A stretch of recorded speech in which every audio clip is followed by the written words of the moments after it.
Hello and welcome to Arcade Couch, the best place to chill with your friends and get your gaming goodness every Monday at 6 a.m. Australian Eastern Time.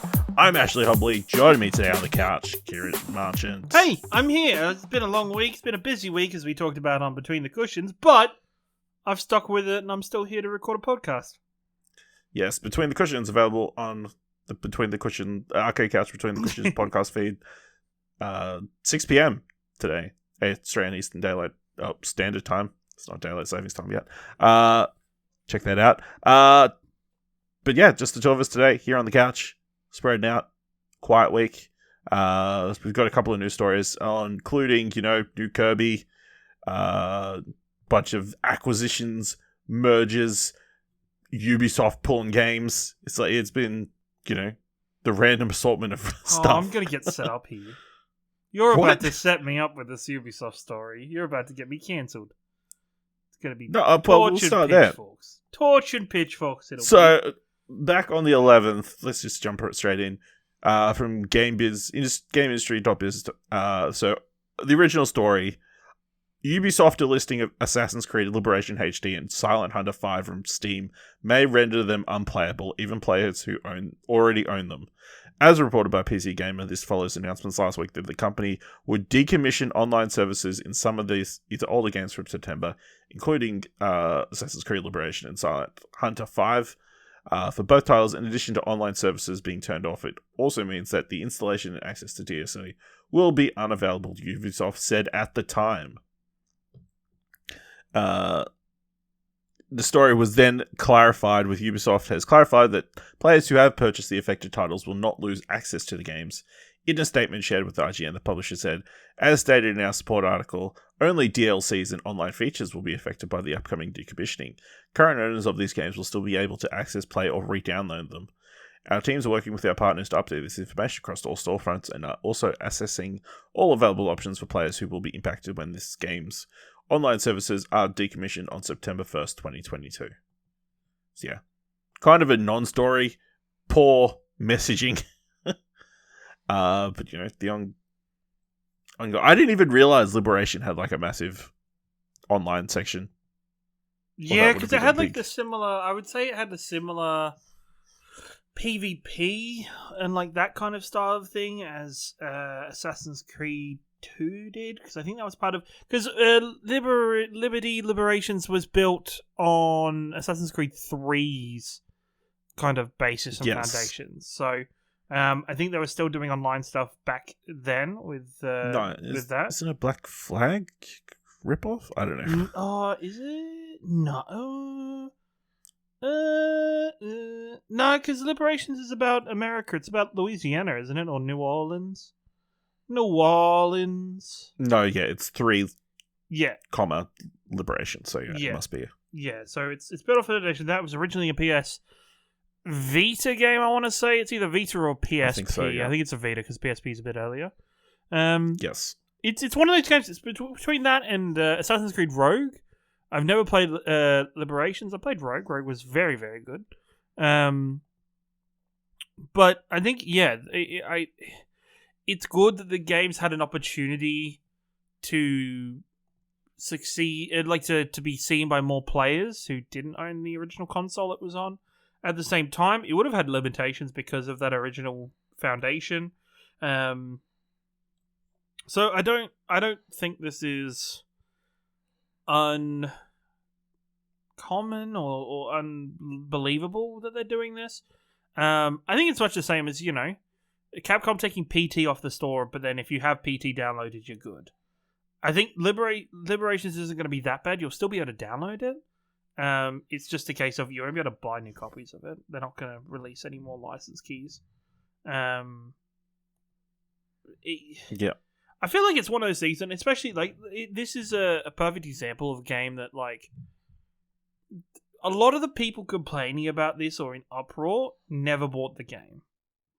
Didn't buy the game, haven't supported it. But now they won't have the option to buy the game. Exactly. Now that people don't have the option to do so, they're getting up in arms and complaining about it. No, I could understand where you could be angry if it's like, hey, you can't play the game at all. Yes, we're going to pull it from the store.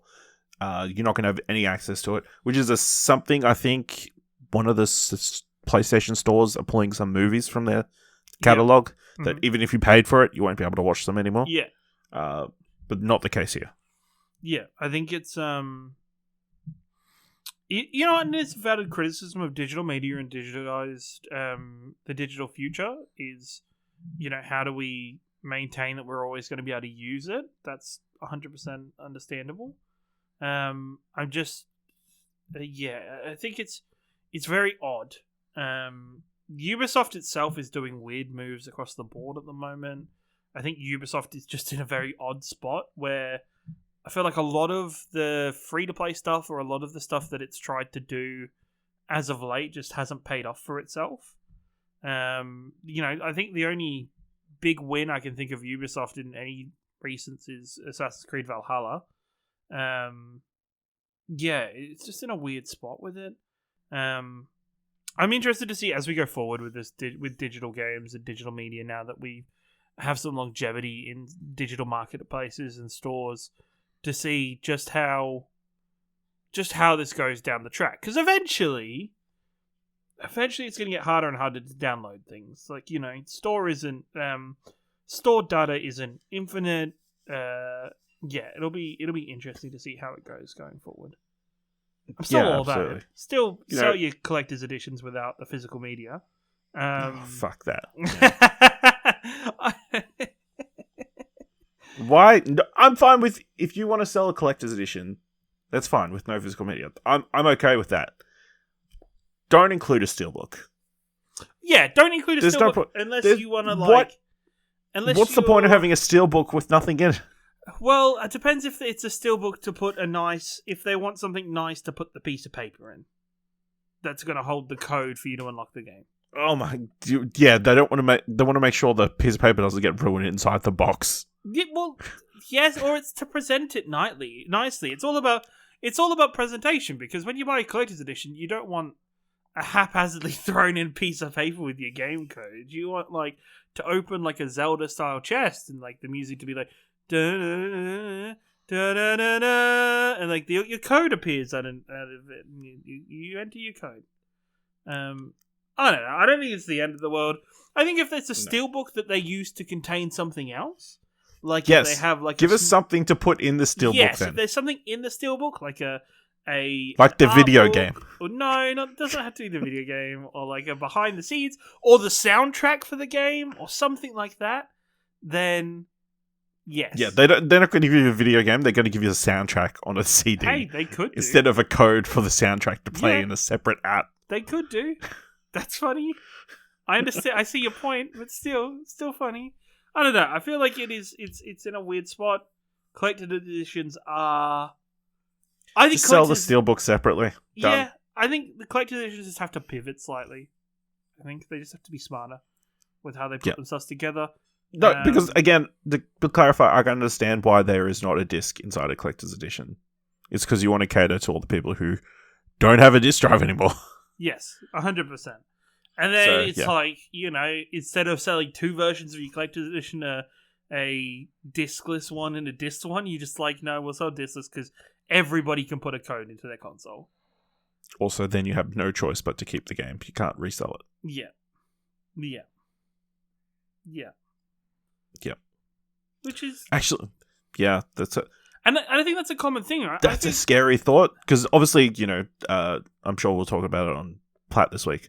The Jon Snow edition of God of War, pre-orders, all gone very fast. Mm-hmm. Only available through JB. Mm-hmm. But if they're all digital codes, and I assume obviously there's been a bunch of scalpers already. Mm-hmm. You know, and they're reselling the collector's edition. Mm-hmm. There's nothing to stop them from, like, pulling that code out before they send it to somebody. Same thing as though there's nothing stopping somebody taking the disc out before they send it to somebody. That's true. Like with the same thought process, there's nothing stopping them pulling a disc out and not sending the disc. Yes, I mean, it'd be easy to explain, like, oh, there must have been something wrong with Sony. You must get in contact with them and explain why the code's not working. Mm-hmm. You sure you were entering it in correctly? Have you tried turning it on and off again? Then again, at the same time, I think then it lends itself to people hey, I know how desperately you want these stuff, but don't buy it from scalpers. Yes. Again, scalpers. The reason that scalpers are so effective is because you're going to buy it off them. Like, yep. Yeah, I think it's just a bit of a catch. Paul, I know you might not have been able to get the edition, the collector's edition, but don't go to the scalpers. Don't go to the scalpers to buy 2 of them. Yeah. Crazy. All right. This is the story I actually wanted to start with this week. Sorry. Skate, officially called Skate 4, additionally called Skate, adopting a free-to-play model. This is from wellplayed.com.au. In a world where not even Tony Hawk is safe with the beloved skater succumbing to the NFT craze, we've gone full circle and are looking forward to finding solace in Skate 4, or Skate, as it is Skate in all small text with a full stop at the end of the... That's how it's written. As it has been officially named, it has been explained that the reason for the new game is that this is not a reboot or a sequel of any kind, but rather a skate platform that will be built upon for years to come. Don't expect future titles anytime soon. Alongside this new moniker, it was revealed that the game would be adopting a free-to-play model. The developer has also confirmed a few more details, like it being set in Amsterdam, existing as a sort of sister city to Skate and Skate 2's Van Lona. Okay. This was all discussed in Full Circle's The Boardroom update on YouTube. Immediately understanding the negative perception that free-to-play entails, Full Circle was quick to address the elephant in the room. They state that the team laid down some ground rules from the offset. No pay to win, no map areas locked behind paywalls, no paid loot boxes, no paid gameplay advantages. To add even more exciting news, people can sign up to play in the alpha testing period. Full Circle has admitted they won't be able to get everyone into the game at this time, but plan to get the game into more and more people's hands. Ciaran, what do you think about Skate being a free-to-play game? I think this is super interesting. I think this has potential to be awesome, but awesome in a way that I don't think will be successful, if that makes sense. Like, I don't... You know what my dream is? Listening to this, my dream would be that players can go... So players in the free-to-play model and in this free world that they're roaming around, it is paying homage to skating in real life, which is players looking for gaps, looking for areas to shoot films on, to like kind of practice doing tricks on, to kind of... You find an area of the map and that is your area that you want to try and make something on, learn how to use properly. I think it'd be really cool if players could not only skate, but they could go in as some kind of film or camera person for their friend. And people get really good at filming these skate videos, like real-life skate videos and those that do it coming up in modern times, but doing it through this video game. Having this as a free-form skating game that is just about the raw passion of learning to skate and kind of echoes what so many people get to do in real life and that many, many more don't get the chance to do and don't get the opportunity to do it in the same way. I'm very interested. Do I think it's going to be successful? No.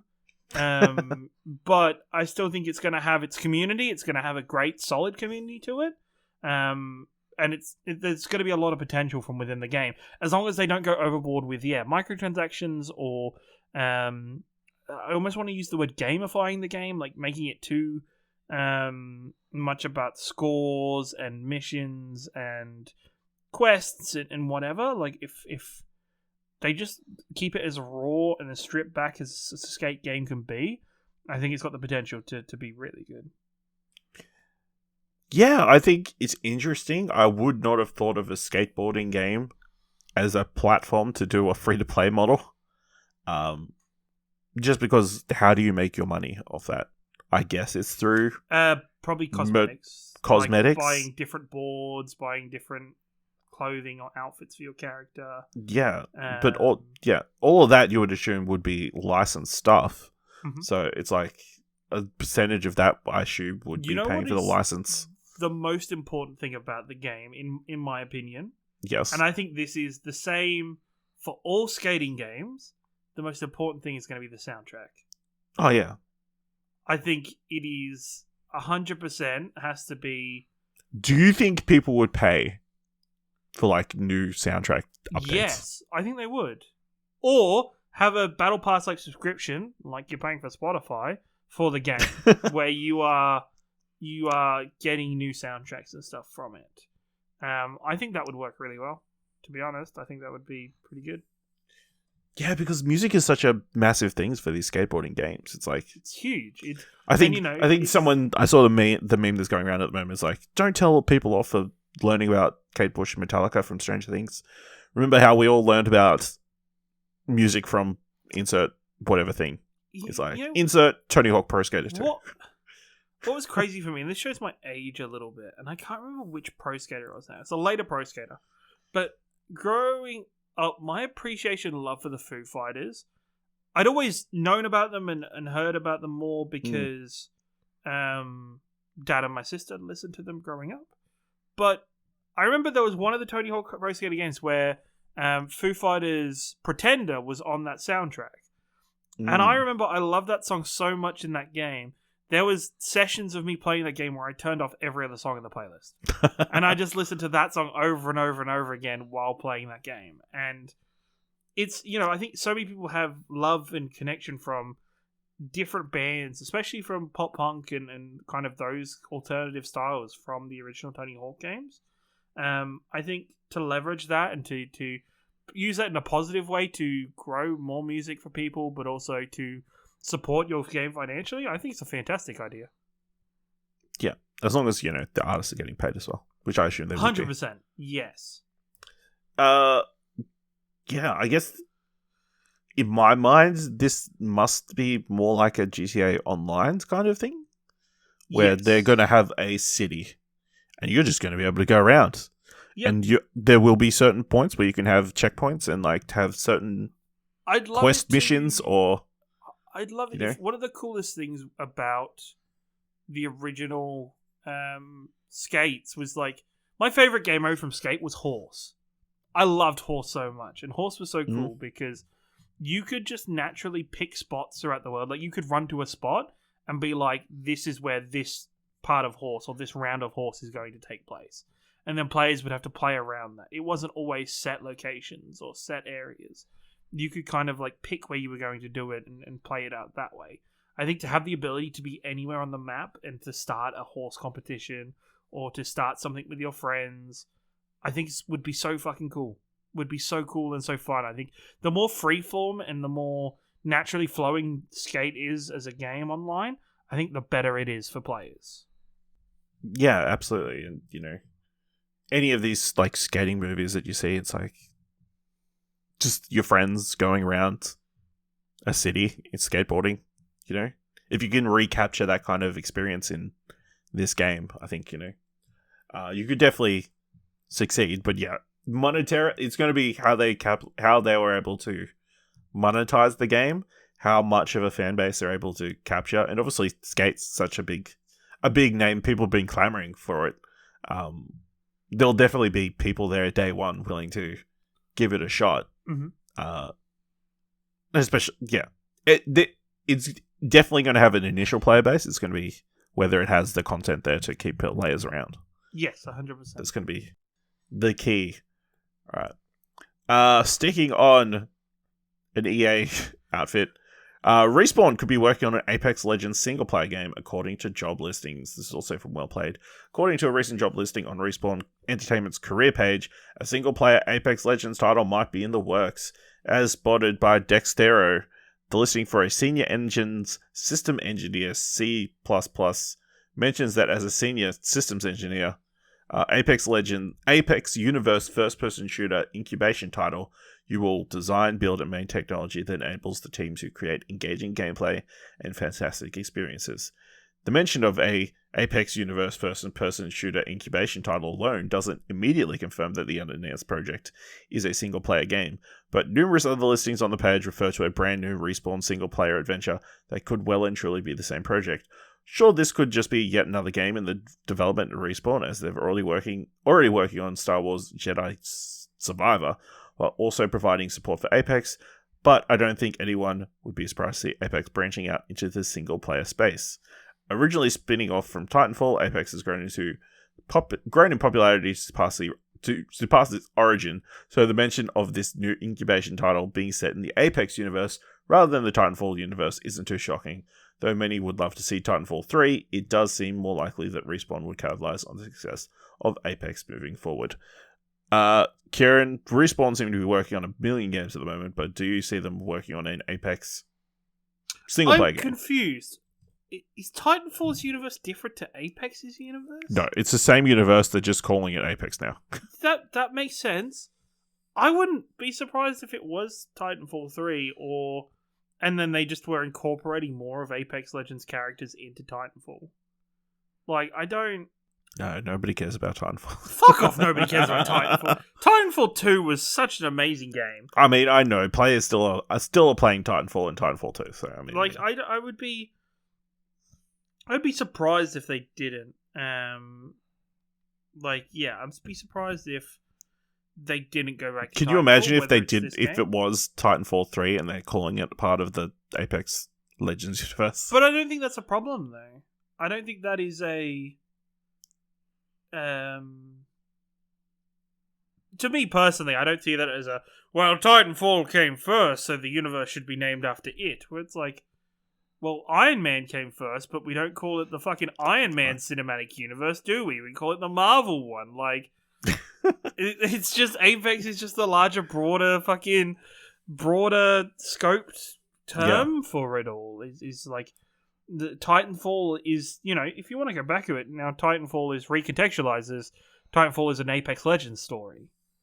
I think, it's like, comparing it to Overwatch people are very excited for people to have single player content and PvE content in that game because there's so much lore to it. And I think games like Overwatch and Apex Legends capitalize on its characters because even in their multiplayer games, they can have these quick little dialogues with each other at the start of maps or during maps where they show there is character behind them and connection behind them. I would just be very interested to see if how they would develop a single player game around that and fill that up into it. If, it would be interesting to see what characters they pick, if they pick one or if they pick multiple, and how they flesh and build off that. Whereas I think Titanfall as a premise and as a very good and steady foundation for it, as a single player campaign, and has kind of already revolutionized single player games. There is levels in Titanfall 2 that are just, I think, is some of the best gameplay design that is still to this day has ever come out. I think there's a lot of hope, whether it is Titanfall, whether it is something else. I think we can put belief in Respawn, and Respawn are definitely, they've definitely got that belief of its fan base and belief of the people around them, that you kind of just know that they're going to do a good job of it, and to just give them a bit of faith and give them a bit of belief with it. So, they're by no means they're probably where Bethesda used to be, and studios like that used to be before they started releasing kind of and losing the goodwill of the people. Respawn definitely has people's goodwill and good intentions in mind right now. Yeah, I could definitely obviously see it being, it working. I don't know exactly how they would fit it in. Like, you're going to just make players one of the champions that are currently available, the legends available in the game. Is it just centered around one specific character with a singular story, or is it like a mix and match kind of thing? I don't know, but I'd be keen to see what they do and like how much they tie it into like Apex Legends and that kind of stuff. So, my only worry is like Respawn has a lot of stuff on their plate at the moment. So, I feel like though they have grown and they have segmenting correctly in a way that it's not so much of a problem, or they seem to be growing in a positive light to be able to do that. It does seem, even to the fact where EA is kind of like, Respawn, you are our shining light in the darkness. We should just pump as much as we can into supporting Respawn and making Respawn the best possible version of itself compared to a lot of the other developers and studios under the EA banner currently. Yep. All right. This is an interesting acquisition story. This is from Washington Post. Nintendo buys animation studio amid video game blockbuster renaissance. Nintendo has bought out Dynamo Pictures, a Tokyo-based CG production studio that will be renamed Nintendo Pictures, according to a recent filing from the video game giant. The acquisition and name change are projected to close on October 3rd. In the filing, Nintendo said it's acquiring Dynamo to strengthen the planning and production structure of visual content in the Nintendo Group. The studio has a diverse portfolio of animation and motion capture projects under its belt and has done work for several games like Monster Hunter World and Death Stranding. The studio previously collaborated with Nintendo to create animated shorts based on its Pikmin series. The buyout comes out on the heels of the upcoming Super Mario Bros. Movie. Ciaran, what's the explanation behind this move? Is Nintendo wanting to leverage more of the IPs to make more feature films? Or is it like, hey, we're going to use this as a marketing asset? I think it's by and by. Nintendo's always had, especially with Pokemon, Nintendo's always had great success with Pokemon. They've already dabbling with the Mario movie coming out. It would be no surprise if they're wanting to keep doing that. Nintendo has great IP. They've seen the success of Sonic. They've seen where the potential now lies with video games and their brand. So much of their brand is family friendly and positive for that kind of audience where, right now in cinemas we have grown-ass men / teenage boys dressing up in suits to go see a Minions movie. Mm-hmm. Like, there is potential for, whether it's memed or whether it's positive attention, there is a potential for animated movies, and for a lot of people, animated movies are timeless. Like, they're ageless. Like, you can go and watch one when you're 30. You could watch the same one and take your kids to it and still enjoy it. In children's media in general, we're seeing shows like Bluey that are so widely regarded by people because they're not only fantastic for children, but adults who are sitting at home watching them with their children are really enjoying them and liking the humor out of them, and they're tackling some really serious and somewhat, in some places, dark topics, but they're tackling them in a positive way. And yes, Nintendo's never going to do that with their IPs, but there is opportunity there for them to use their IPs to not only bring in the audiences that is the people that have had Nintendo consoles for the last 30 years, but also their kids and their families as they're growing older and growing larger now. Yeah, I agree. I think it kind of makes sense that Nintendo would buy their own studio and want to make something have a lot more creative control over. I don't know how well that bodes for the Super Mario movie. Man, this process sucks. They got Chris Pratt. We've got to buy a studio and just make it all ourselves. It's like, let's just make it easier. But yeah, which Nintendo IP do you think would be the first one that would want to tackle? Maybe something like Kirby. I think Kirby's very positive in that animation, especially if you want to go smaller scale animation. It would either be Kirby or the wider Mario. It'd be like a Donkey Kong, like Donkey Kong or something. Yeah, exactly. I think they've already experienced success with those. There's always growing up. There was always those kind of shows randomly popping up. There was a Donkey Kong one growing up when I was a kid that I remember quite vividly. Or even I had a very special and this is Sonic, so this is Sega, but Sonic had a show called Sonic Underground, which was about Sonic when he was in a band. And it kind of makes no sense now, but at the same time, it was still really good and really enjoyable. It would be really interesting if not only if they did cinema, if they started doing series, and they're going out to your Netflixes or your Amazon Primes or your Hulus or Stan or somebody and taking their series to those places. I think get a bit more going. Yeah, there's definitely a lot of or make them exclusive to the Nintendo eShop. Give only available to watch. Give people another reason to buy the Nintendo fucking online. Yes, only exclusive to Nintendo Online. The another one would be. Could you imagine how great a kid's shorts would be? Like a short TV show that'd only be maybe 15 minutes long for kids, set within the Animal Crossing universe. So it's just. So it's just handful episodes of, Tom Nook being the dirty little capitalistic bastard that he is. Like, just you have so many characters you could draw from and pick up on and create little, very short and very snappy stories to teach kids different things, a wide variety of things. Take in your Blueies, for example, as I've already brought up. The Bluey example, but within the Animal Crossing world. I just think that just seems like a license to print money to me, to be perfectly honest. I mean, anything Animal Crossing arguably became one of their key franchises Yes, in the last 2 years. So, I mean, capitalizing on that makes a lot of sense. I wouldn't be surprised if they would do like a Splatoon TV show, just about a bunch of squid kids, you know. Keep doing that, guys. You gotta like Splatoon eventually, right? Everyone. I mean, listen. I know it's big. Give us the ARMS movie that we're all demanding, dude. If ARMS had a movie, that game would just make it like Rocky, but with guys with long arms. Adrian, I can reach you from over here, Adrian. Oh, my springs aren't working as good anymore. Rock, I'm gonna make you grab thunder and spring like a spring. Yeah, it doesn't have quite the same ring to it, does it? No, but yeah, we'll look forward to whatever Nintendo does sometime in the future. The other acquisition story I had, Nordisk Games acquires Supermassive. Of course, Supermassive, the developers of Until Dawn and the Dark Pictures anthology, have been fully acquired by Nordisk.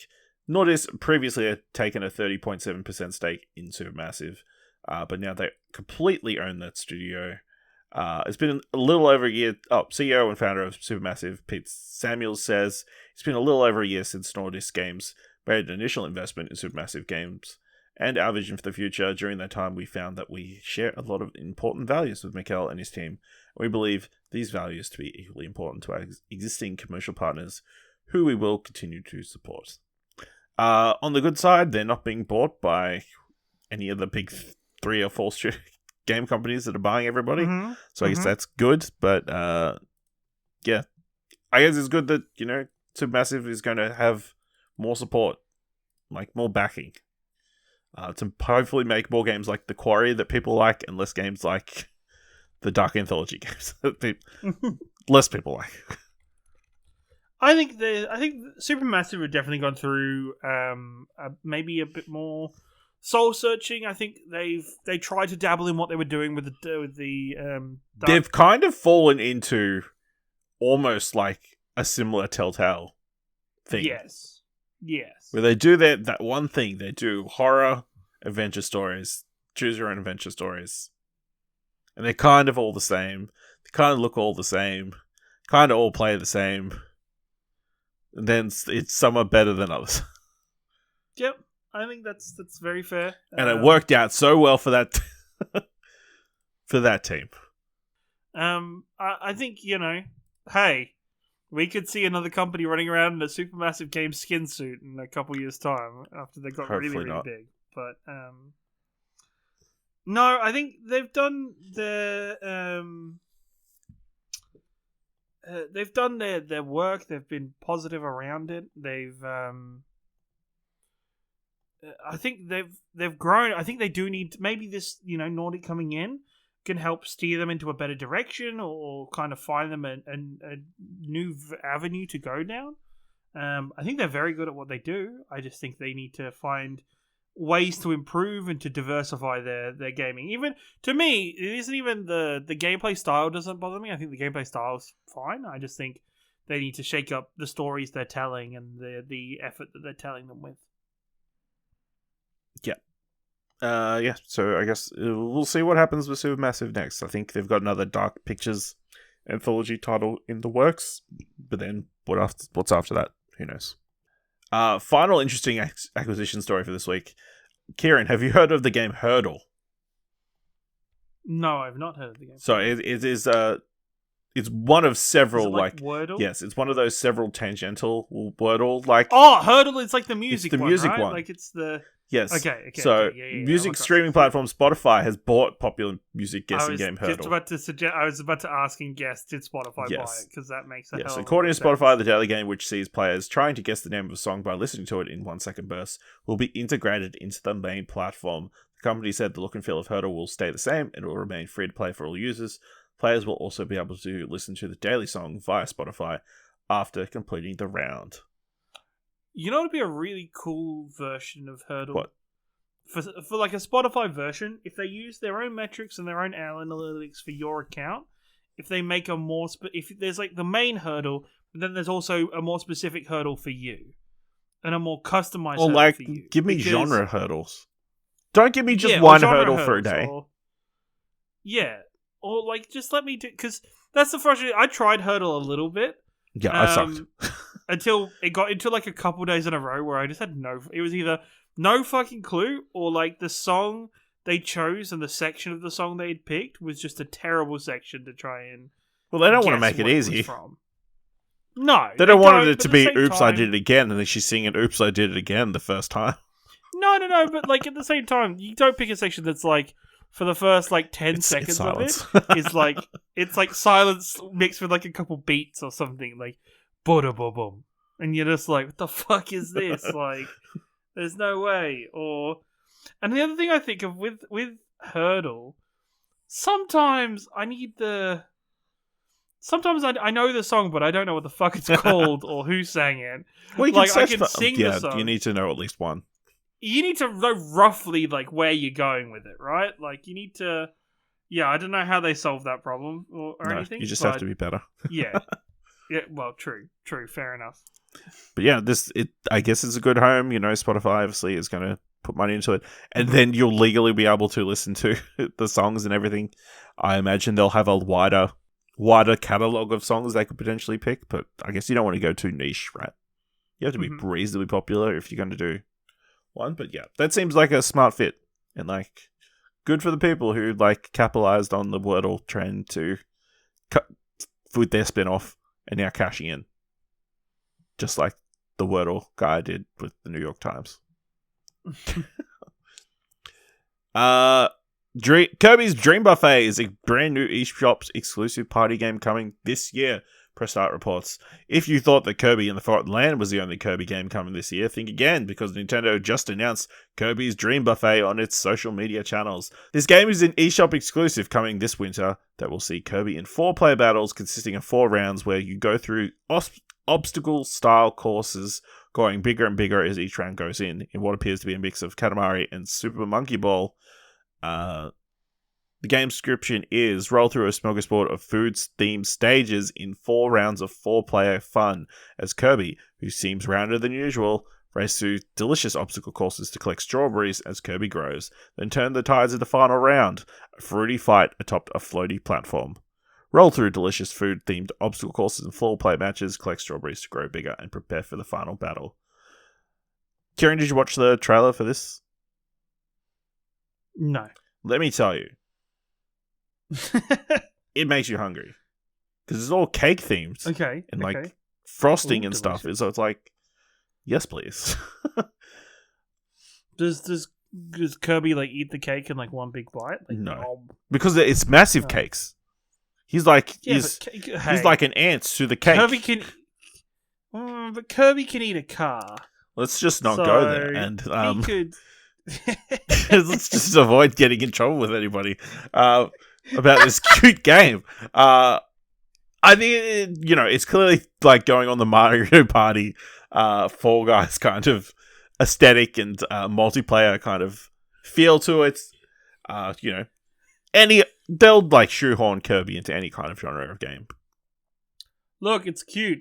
It is cute, and Kirby can do it, man. Kirby is a stretchy and a moldable kind of character who can mold to fit whatever genre you would like them to be a part of. So, yep. I think they do so well, and I think as a universe, as a character, in many ways, I think it hasn't had the chance or the had the opportunity to be used as a IP as it should be. I think. Yeah, we've talked about it before. Kirby is a weird thing. Yeah. Well, apparently, the other coloured Kirbys are called Waddle Dees. Didn't know that. Yeah, because Waddle Dee's nuts.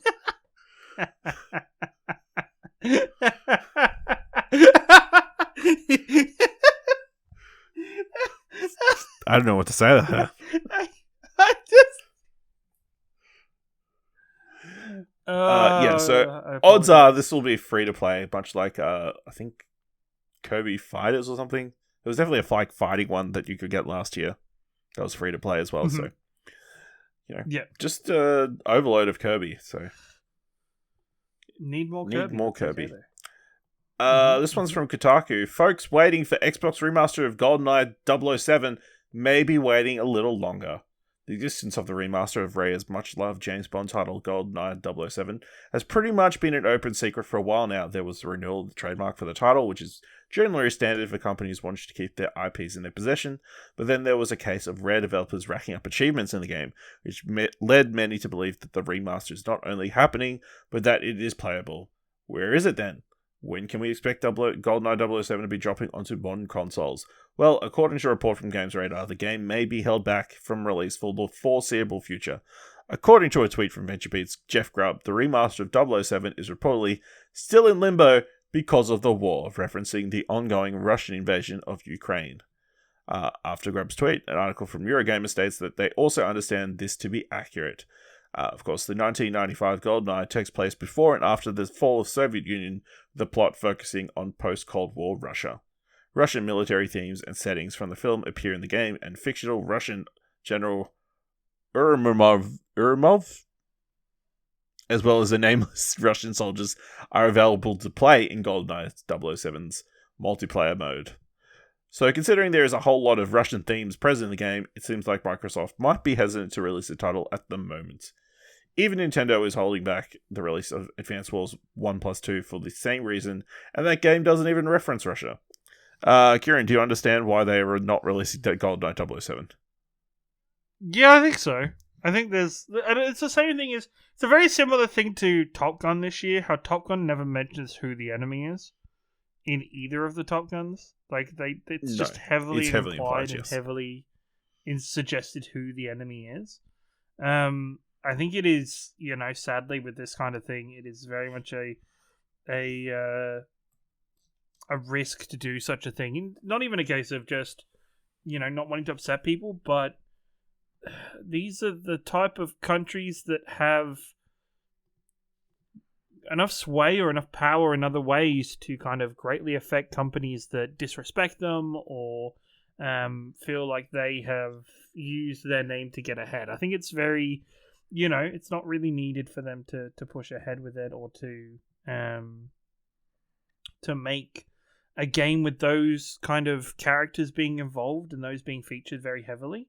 It's sad because GoldenEye is a great game and it's written on that Cold War kind of aesthetic, but I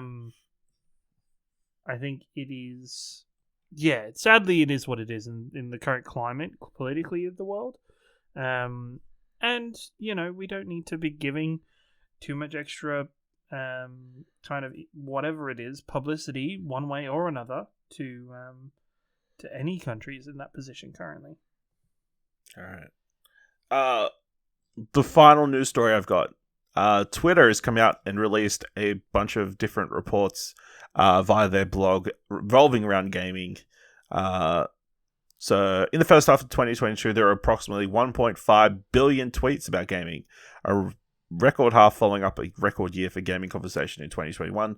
36% increase in tweets about gaming year over year was driven by big-time conversations around game releases like Elden Ring, esports leagues like Call of Duty League, Valorant Champions Tour, and professional gaming league Counter-Strike, Global Offensive, and global gaming events like Xbox Showcase, PlayStation State of Play, and Summer Games Fest. Gamers around the world continue to come to Twitter to discuss all the latest happenings and trends, from new game releases to patch notes to highlights from major sports events and happenings. So they've got a bunch of different stats. So I'm going to let you guess what the number one is in each of these categories. All right? Sure. All right. countries with the most tweeting the most about gaming. America. That's number 2. China. China is not on the list. Okay. Will it have to be Korea then? South Korea is number 3. Oh my god. What's number 1 What? then? Is it Russia? Russia is not on the top 10. Oh my god. Think it may be a country where a lot of games are made.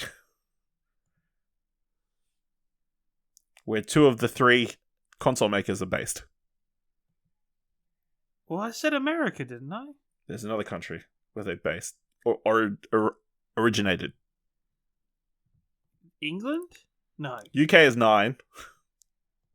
Oh my god. Why do I feel so fucking dumb?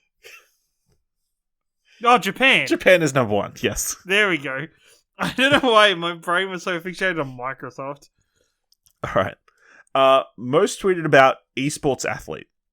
Esports athlete? Yeah. Ninja. No. So I'm just going to jump straight to it. It's Fallen at Fallen NCS. I have no idea.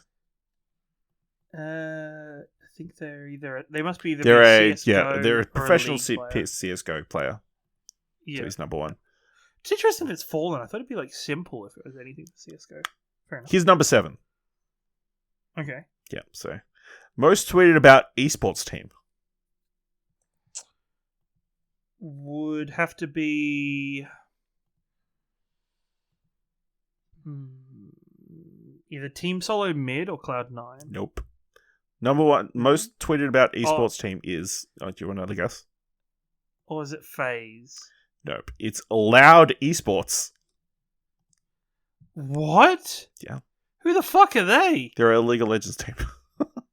In the words of This one is, Conor McGregor. Who the fuck is that guy? That's a Brazilian team. Oh, okay, that makes sense. Which okay, South America. Yes, is a big. Massive, which leads into my next one. Most tweeted about esports league. Would be the South American League of Legends. Yeah, so it's the Brazilian League of Legends, followed by Play Apex Esports as number 2. Mm-hmm. Okay, most tweeted about gaming personalities globally. Ibai. No. No. So according to this, it is. Or is it XQC? Would have to be like the other one, I would think. No. So apparently it is Colin56N, who I'm guessing is a Japanese streamer. Right. Right. Okay. So last list, top 10 most tweeted about video games in the first half of 2022. What do you think is number 1? Well, Elden Ring will be the first. Elden Ring is number 7. Oh my god. Okay, it'd have to be League of Legends and Valorant? Valorant is number 9. League of Legends is not in the top 10.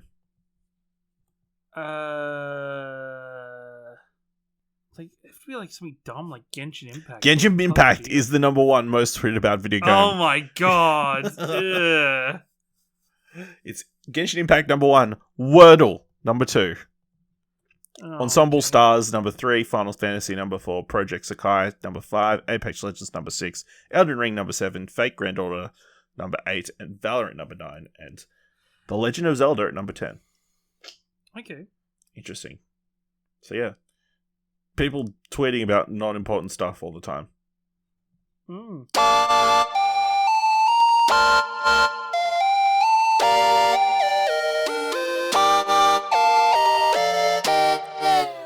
Ciaran, you wanted to rant about something. Not ranted about something. You know what? What's funny, right? So there's before I get into it, while I've been sat here like during the show, I have this sickening suspicion that I've had this topic before, and I brought this up before, and I think it was actually linked to the very same thing I'm going to talk about. So if it sounds familiar, you just say, we nod our heads, and then we end the show.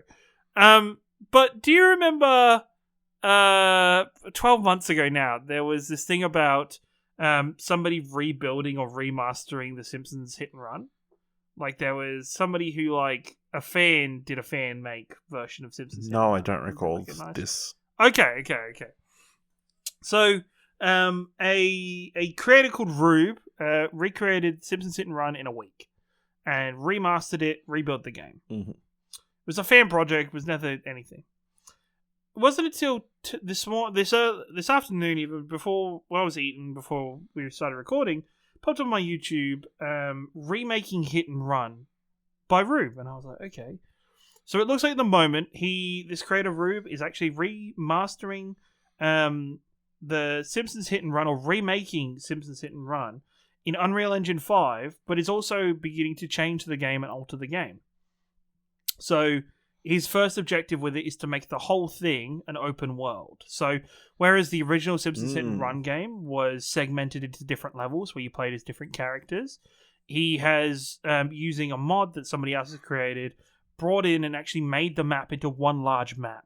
So you could drive from one side of it to another seamlessly without So one part of Springfield to another part of Springfield. Yeah, without having to load between the different sections. That they're all Wasn't there an open world Simpsons game? I want to say it was kind of like Hit and Run was as close as I think it gets, but that was still like sectioned off into levels that it could load into. And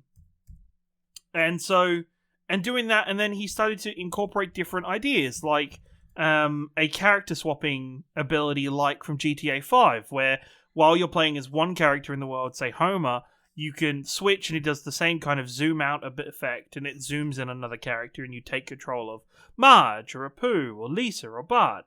And it's currently showing him, like, I think I can see the second episode of the series is up, where he's going through and remastering the game and bringing in modern day gaming ideas thanks to technology and the gameplay design of modern day, and implementing inside Simpsons Hit and Run, which is improving quests, developing characters and graphics, overall design of the game, including the open world elements. And this made me think about what games would you look back on and really love if somebody remastered it or remade it in a way where they reimagined it using modern day gaming techniques and modern day gaming theories. Like for my instance was, of course, this is one that technically actually already happened, but looking back at the limitations of Spider-Man 2 or the Spider-Man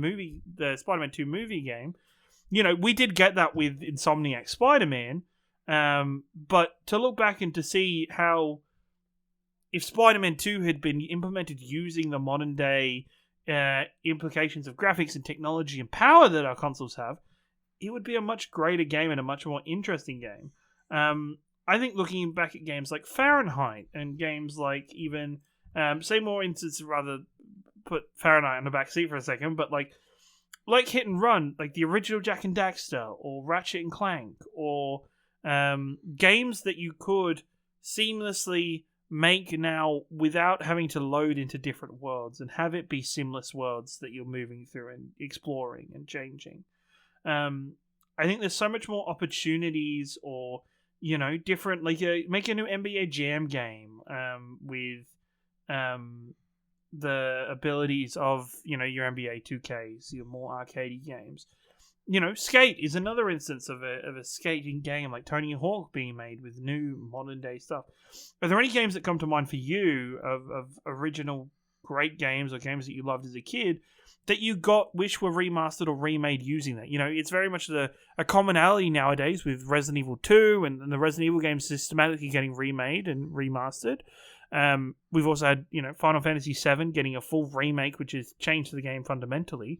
Do you have any games that kind of come to your head in this conversation that you think would be really good, and what kind of gameplay mechanics or things would you like added into the game that you think would improve it to a point that it couldn't have been back when it was originally released? I think the ones that I want are like ones that are actually in the process of being, or franchises that are heading in that direction. Obviously, Pokemon would be one that's like, hey, let us don't force us down this single track. Let us roam around. If I want to get that fire badge first, let me go get that fire badge first. I don't want to fight that rock Pokemon gym. Fuck Brock. Or something like Knights of the Old Republic. Like, that would be cool if that was more action-based and more... You didn't have the weird turn-based system that's involved in it. Don't call turn-based systems weird. No, but like inside that game in particular, it wasn't. Yes, of course. It was... Yes. You set moves in motion and then they'll happen eventually. Whenever you got a point. Dice in the background come right, maybe they'll hit something. But yeah, it sounds like the remake of that is going to be a bit more like Final Fantasy VII Remake, where it won't be that kind of thing. Yeah, I think games like that, anything with load screens or like weird janky switching, like it'd be cool if they did an actual good Star Fox. Yes, yeah, that's actually very true. Yeah. That would be like something I would be down for. Like, I think there are teams like that are doing Star Fox inspired games that will be more modernized and that kind of stuff. So, yeah, it's an interesting concept. I feel like there are definitely, even if you don't have the direct franchise involved, there are definitely like versions of the game being made at different levels somewhere. I feel there's so many spiritual successes and so many like inspired by games now that, so many of those classic games that we wish had a certain twist have kind of been, or are in the works. Or like someone's taking that idea and running with it. There's already an iteration of it or change or, it almost makes me a little sad that like certain games got made at the time that they got made, if that makes sense. Like, I wish there were a variety of games like the original Tomb Raiders. It'd be cool if our first time experiencing those games wasn't, back when she had triangular boobs and very, poorly made physics and stuff in the game. If our first time experiencing was with all of the bells and whistles and the power and the opportunity for development that we now have in video games, I think, yes, we look back and we go, damn, I wish, damn, I love those games that give nostalgia. I can guarantee for most people, if you actually go back and play games, nostalgia doesn't hold up well enough and most of the games suck. It's also, you don't enjoy them. The two franchises that I actually do think of that would most like carry over would have again already done Doom and Wolfenstein. Yes, taken those 100%. and like made them fantastic franchises that people love again. So yeah, and even the case of like I know it's a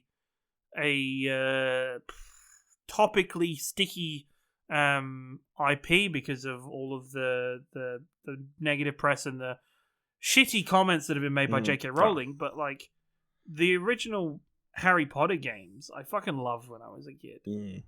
Running around Hogwarts in Chamber of Secrets as Harry, and even though you kind of look back and you realize how limited it was and how little space in that castle there was to explore, it was still amazing to look at and to play, and we're going to hopefully get something again like that that's in Hogwarts. We're hoping making a game like what we wanted back in the day. Yeah, 100%, and it's I think it's like I want them to. I'd love them to remake a WWE game like Here Comes the Pain. They are. It's called AEW Undisputed. AEW Wrestle Forever, or whatever it's called. Fight Forever, yeah. Isn't it? It's but even that, like I have such a soft spot for Raw and SmackDown, SmackDown versus Raw in like 2007, 2008, because they didn't feel like they needed to. It had a career mode where is that the one that had the career mode with like CM Punk and Triple H and stuff? Yeah. And you got to interact with different characters and see your stories. And I know they're bringing that back, but they do those now with too much knowing that. No, what they do now is they do showcase modes where it's just like a historical reenactment. Yes, and then they do other ones where it's like you're playing through a created character's story or whatever. But like, They used to love it it was like actually playing through episodes of like storylines that were written back in the day, and like they didn't have this tongue or like knowing that like, hey, we know that this is all scripted, and we know that this is sports entertainment, and we no judge. I'm like, I kind of wish they gave brought back some like kayfabe alternate and, timeline versions of the WWE. Like come back and bring back kayfabe for that, and kind of develop that, or make a WWE game in like the Telltale Adventure system, like make it like wow. So it's not as much about the wrestling, but it's about the characters' decision making around wrestling and decision making. Yeah. Am I going to go for a suplex or a DDT? Well, what? Potentially, or like, yeah, am I going to win? Am I going to hit this person with a chair or not? And stuff like that. I don't know. I feel like, maybe stepping away from the realm of remastering a little bit, but I think there's so many, premises that we've stepped away from or moved away from those earlier generations that I think if we properly did again, and I'm sure they will eventually, it's interesting how they could be enhanced or changed to be improved overall. All right, I think that brings us to the end of this episode of Arcade Couch.